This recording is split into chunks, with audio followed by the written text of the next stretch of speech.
కాంగ్రెస్ ప్రభుత్వంలో వడ్లు కొనుగోలు సరిగ్గా జరక్క రైతులు ఇబ్బందులు పడుతున్నారని చెప్తూ తాను ఎలాంటి అవినీతికి పాల్పడలేదని కొండగట్టు అంజన సాక్షిగా ప్రమాణం చేస్తానంటూ మాజీ ఎమ్మెల్యే సవాల్ విసిరి ఉదయం 10 గంటలకు వస్తానని చెప్పి రాలేదని ముత్యంపేట సర్పంచ్ దారం ఆదిరెడ్డి కరీంనగర్ జిల్లా యూత్ కాంగ్రెస్ అధ్యక్షుడు ముత్యం శంకర్ ఆరోపించారు. కాంగ్రెస్ నాయకులు కొండగట్టు వద్ద సిద్ధంగా ఎదురుచూసినా రవిశంకర్ రాలేదన్నారు. ప్రెస్ మీట్ సమయంలో సమీపంలో బీఆర్ఎస్ నాయకులు నినాదాలు చేయగా కాంగ్రెస్ నాయకులు కూడా ప్రతినినాదాలు చేశారు. గతంలో మాల్యాల ముత్యంపేట ప్రాంతాల్లో నిధుల మంజూరులో రవిశంకర్ కమిషన్లు తీసుకున్నారని ఆరోపించారు. రైతులను దోచుకున్నది బీఆర్ఎస్ ప్రభుత్వమేనని కాంగ్రెస్ నాయకులు విమర్శించారు. పట్టకుండా అద్దె తీసుకోపోదురు, పట్టి చేసేటాలకు 4-5 రోజులు పట్టు. ఆ పట్టిన తర్వాత సంచులు మళ్ళీ కట్ చేస్తారు పైసలు. ఇప్పుడు మాకు మంచిగా అనిపిస్తుంది. నెల లోపలనే మాకు పూర్తి పని అయిపోతుంది. పట్టులు ఏది లేదు, మంచిగా పోతున్నాయి. 3 కిలోలు అప్పటిగా కట్ చేస్తాడు. అప్పుడు ఇప్పుడు అంతొకటి పట్టుడు ఎక్కువ అయింది, మాకు తిప్పలైంది బాగా. రుణమాఫీ మంచిగానే పడ్డది. అన్ని పనులు మంచిగా చెప్తాడు కాంగ్రెస్ ప్రభుత్వం. గౌరవనీయులైన పెద్దలకు, కాంగ్రెస్ పెద్దలకు గౌరవించి నేను మాట్లాడుతున్నా. నేనొక్క రైతునే.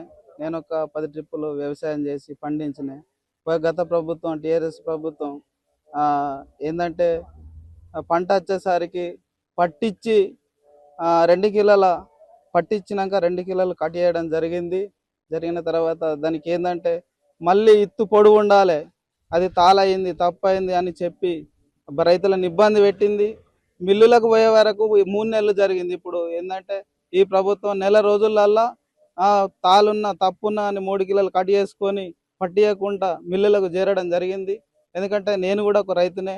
నేను కూడా గత ప్రభుత్వం ఉన్నప్పుడు పడ్డా. ఒక 2 మిషన్లు పట్టించే వరకు ఒక్కొక్కల చొప్పున ఒక్కొక్క రాశి చొప్పున 3 నెలలు జరిగింది. పట్టించే వరకే 3 నెలల లోపల మిల్లులకు లారీల రావడం లేదు. అందు గురించే నేను కూడా ఈ ప్రభుత్వం మంచిగా జరుగుతుందని కోరుకుంటున్నా. ఈ సత్యమన్న నాయకత్వంలో మంచిగా వడ్లు కొనుక్కోవడం జరుగుతుంది. రేవంత్ రెడ్డి గారి నాయకత్వంలో వడ్లు కొనడం జరుగుతుంది. రైతులకు రైతు బీమా, రైతు రుణమాఫీ అన్ని సక్రమంగా వస్తున్నాయి. కేసీఆర్ ఉన్నప్పుడు 2 కేసి 3 ఆపుతుండే, రైతు రుణమాఫీ ఇవ్వడం లేదు. ఇవన్నీ జరిగినాయి. మీరు అందరూ నాకు అవకాశం ఇచ్చినందుకు ధన్యవాదాలు. మరి ఈరోజు మాజీ ఎమ్మెల్యే బీఆర్ఎస్ నాయకులు మరి వడ్ల కొనుగోలు సక్రమంగా జరుగుతలేదని, మరి ఎలాంటి అవినీతి పాల్పడలేదని కొండగట్టు ఆంజనేయ స్వామి దగ్గర ప్రమాణం చేస్తానని చెప్పి మరి వస్తాని 10 గంటలకు వస్తానని చెప్పారు. మరి దానికి వారు వస్తారని చెప్పని మేము అప్పటి నుంచి మేము ఇక్కడ వెయిట్ చేస్తున్నాం ఆంజనేయ స్వామి వై జంక్షన్ దగ్గర. మరి ఇప్పటిదాకా రాలేదు. మరి వీడికి వచ్చి మరి ఏం ప్రమాణం చేస్తారో చూద్దాం అనుకున్నాం. మరి వారితోని ఈ ఆంజనేయ స్వామి గుడి కూడా అపవిత్రం అవుతుంది అనే ఉద్దేశంతో మరి మేము ముందచ్చే ఉన్నాం. వారి సవాళ్ళను స్వీకరించడానికి ఉన్నాం మేము కాంగ్రెస్ పార్టీ కార్యకర్తలం అందరం. అయినా వారు రాలేదు. అంతకుముందు